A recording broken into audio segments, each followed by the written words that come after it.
Hi viewers, welcome to SS media. మొన్నటి నుండి TDP cadre అంతా ఫుల్ జోష్లో ఉన్నారు. ఎందుకంటే India today mood of the nation రాబోయే ఆంధ్రప్రదేశ్ ఎన్నికల మీద సర్వే ఫలితాలను వెల్లడించింది. ఈ ఫలితాల ప్రకారం వచ్చే సాధారణ ఎన్నికల్లో టీడీపీకి 45% ఓట్లతో 17 లోక్సభ స్థానాలు వస్తాయని, వైసీపీ 41.1% ఓట్లతో కేవలం 8 ఎంపీ స్థానాలకే పరిమితం అవుతుందని తేలింది. దీంతో టీడీపీ మీడియా ఈ ఫలితాలపై కథనాలు మొదలుపెట్టింది. భారీ స్థాయిలో ప్రచారానికి పూనుకుంది. ఇక చంద్రబాబు ప్రమాణ స్వీకారమే ఆలస్యం అనే స్థాయిలో వాయిస్తోంది. తెలుగు తమ్ముళ్లు వీరంగానికి అసలు హద్దే లేకుండా పోయింది.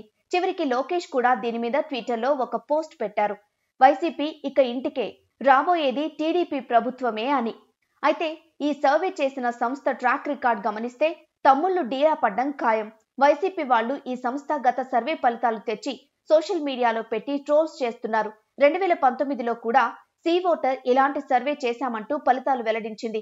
2019 ఎన్నికల్లో టీడీపీకి 14 లోక్సభ స్థానాలు వస్తాయని, 90 నుంచి 100 అసెంబ్లీ స్థానాలు సాధిస్తుందని సి ఓటర్ అభిప్రాయపడింది.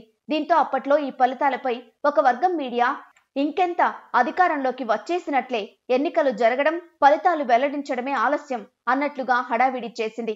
తీరా అసలు ఫలితాలు వచ్చేసరికి వైసీపీ 22 లోక్సభ, 151 అసెంబ్లీ స్థానాల్లో విజయం సాధించగా టీడీపీ 3 లోక్సభ, 23 అసెంబ్లీ స్థానాలకు పరిమితమైంది.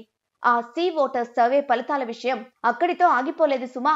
2023లో జరిగిన మధ్యప్రదేశ్, ఛత్తీస్గఢ్ ఎన్నికల్లోనూ చెప్పిన ఫలితాలకు అసలు ఫలితాలకు పొంతన లేకుండా పోయింది. కొంచెం లేటుగా ఈ వాస్తవాలు గమనించిన తమ్ముళ్లు ఇప్పుడు లబోదిబోం అంటున్నారు.